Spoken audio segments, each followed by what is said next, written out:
ലതീഷിലേക്ക് പോവുകയാണ്. ലതീഷ്, ഈ കപ്പലിൽ ഇപ്പോൾ തീ പിടിച്ചിരിക്കുന്നത് കറുത്ത പുകയാണ് ഉയരുന്നത്. സ്വാഭാവികമായും കഠിനമായ രാസവസ്തുക്കളുണ്ട് എന്ന് പ്രഥമ ദൃഷ്ട്യാ നമുക്ക് അനുഭവപ്പെടുന്നു തോന്നുന്നു. ഈ കണ്ടെയ്നറിനുള്ളിൽ എന്താണ്, എന്തൊക്കെയാണ് ഇതിൻ്റെ കണ്ടൻറ്റ്? അത് അപകടകരമാണോ? അതിൻ്റെ അപകടം വ്യാപിക്കാതിരിക്കാനുള്ള നടപടികൾ ഏതെങ്കിലും തരത്തിൽ എടുക്കുന്നുണ്ടോ?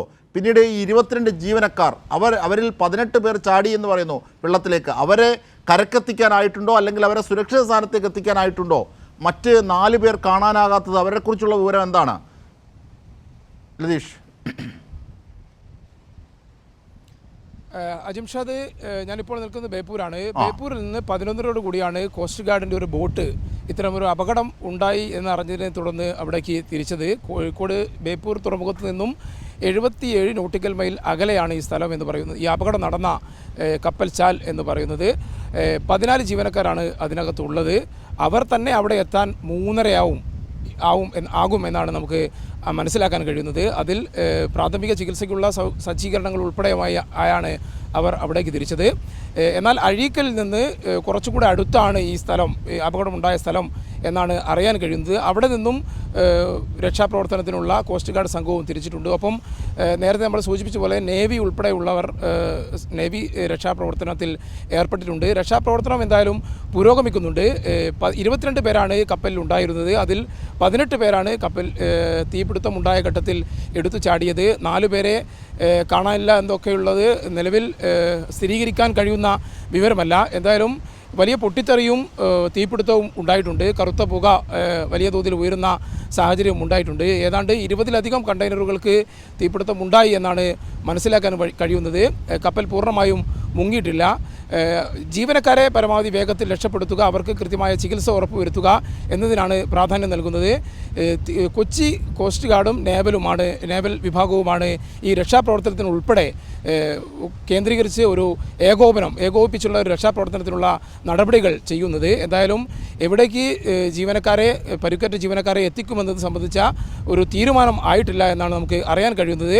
അത് പരുക്കേറ്റവരുടെ ആരോഗ്യസ്ഥിതിയും ഒപ്പം ഏത് തരത്തിലുള്ള വിദഗ്ധ ചികിത്സ ഇവർക്ക് ലഭ്യമാക്കണം എന്നടക്കമുള്ള കാര്യങ്ങളിൽ ഒരു തീരുമാനമായതിനു ശേഷമായിരിക്കും അത്തരത്തിലൊരു അന്തിമ തീരുമാനത്തിലേക്ക് പോവുക എന്നാണ് അറിയാൻ കഴിയുന്നത്. എന്തായാലും മുഖ്യമന്ത്രിയുടെ ഓഫീസിൻ്റെ നിർദ്ദേശമനുസരിച്ച് കണ്ണൂർ, കോഴിക്കോട്, എറണാകുളം തുടങ്ങിയ ജില്ലകളിൽ ദുരന്ത നിവാരണ അതോറിറ്റി അതത് ജില്ലാ ഭരണകൂടത്തിനും ആശുപത്രികൾക്കും ചികിത്സ ഉറപ്പുവരുത്തുന്നതിനാവശ്യമായ നിർദ്ദേശം ഇതിനകം നൽകിയിട്ടുണ്ട്. കോഴിക്കോട് ഉൾപ്പെടെ അതിനുള്ള സൗകര്യം ഏർപ്പെടുത്തിയിട്ടുണ്ട്. സ്വാഭാവികമായും എറണാകുളത്തും കണ്ണൂരിലും അത്തരത്തിലുള്ള ക്രമീകരണം പൂർത്തിയായി വരുന്നുണ്ടാകും എന്നാണ് നമുക്ക് അറിയാൻ കഴിയുന്നത്.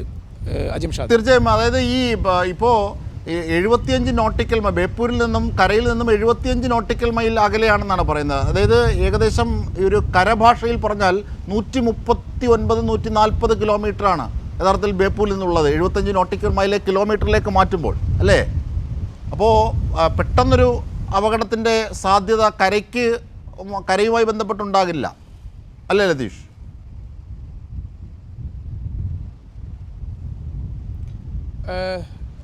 അജിംഷാദ്, ഒട്ടും തന്നെ ഇല്ല.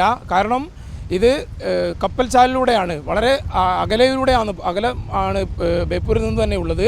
ബേപ്പൂരിൽ നിന്ന് 144 കിലോമീറ്റർ അകലെയാണ് ഈ അപകടം നടന്ന സ്ഥലം. അതുകൊണ്ടാണ് 11:30 പോയ കോസ്റ്റ് ഗാർഡ് സംഘം അവിടെ എത്താൻ തന്നെ 3:30 എന്നാണ് ഇപ്പോൾ ഈ കോസ്റ്റ് ഗാർഡ് ഉദ്യോഗസ്ഥരിൽ നിന്നും നമുക്ക് അറിയാൻ കഴിഞ്ഞത്.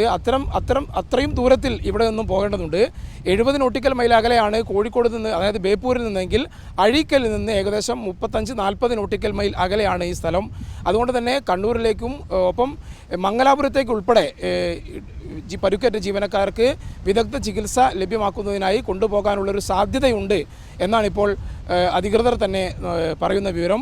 എന്നാൽ ഇത് സംബന്ധിച്ച അന്തിമ തീരുമാനമൊന്നും ആയിട്ടില്ല. എന്തായാലും 18 പേരാണ് കപ്പലിൽ നിന്നും ചാടി രക്ഷപ്പെട്ടത്. അവരെ രക്ഷപ്പെടുത്താൻ കഴിഞ്ഞിട്ടുണ്ട് എന്ന് തന്നെയാണ് നമുക്ക് അറിയാൻ കഴിയുന്നത്. എന്നാൽ പലർക്കും പരുക്കേറ്റിട്ടുണ്ട്, പൊള്ളലേറ്റിട്ടുണ്ട്. ചിലരുടെയെങ്കിലും പരുക്ക് കുറച്ച് ഗുരുതരമാണ് എന്നടക്കമുള്ള വിവരങ്ങൾ കൂടി ലഭ്യമാകുന്നുണ്ട്. അതൊക്കെ പരിഗണിച്ചും ഏറ്റവും എളുപ്പത്തിൽ ജീവനക്കാർക്ക് ചികിത്സ ലഭ്യമാക്കുന്ന സ്ഥലം എവിടേക്കാണ് എത്താൻ കഴിയുക എന്നതനുസരിച്ചുമായിരിക്കും ചികിത്സ സംബന്ധിച്ച തീരുമാനമുണ്ടാവുക. കപ്പൽ പൂർണ്ണമായും മുങ്ങിയിട്ടില്ല. അതുകൊണ്ട് തന്നെ ചരക്ക് അതിൽ നിന്നും തീ അണയ്ക്കുന്നതിനും ഒപ്പം ബാക്കി വരുന്ന ചരക്കുകൾ മാറ്റുന്നതിനും അല്ലെ കണ്ടെയ്നറുകൾ മാറ്റുന്നതിനും അടക്കമുള്ള നടപടികളും വരും മണിക്കൂറുകളിൽ ഉണ്ടാകുമെന്നാണ് നമുക്ക് അറിയാൻ കഴിയുന്നത്. അജിംഷാദ്. തീർച്ചയായും ലതീഷും ഷീജയുമാണ് വിവിധ വിവരങ്ങൾ നൽകിക്കൊണ്ടിരിക്കുന്നത്. എന്തായാലും കപ്പൽച്ചാലിൽ, കോഴിക്കോടിനടുത്തുള്ള കപ്പൽച്ചാലിലാണ് ഇപ്പോൾ കപ്പലിന് തീ പിടിച്ചിരിക്കുന്നത്. ഏതാണ്ട് ബേപ്പൂരിൽ നിന്നും 75 നോട്ടിക്കൽ മൈൽ, ഏതാണ്ട് 144 കിലോമീറ്റർ അകലെയാണ് തീപിടുത്തം ഉണ്ടായിരിക്കുന്നത്. കറുത്ത പുക ഉയരുന്നത് കാണാം. രക്ഷാപ്രവർത്തനം ഊർജിതമായി തന്നെ നേവിയുടെ നേതൃത്വത്തിലുണ്ട്. കോസ്റ്റ് ഗാർഡും അങ്ങോട്ടേക്ക് പുറപ്പെട്ടിട്ടുണ്ട്.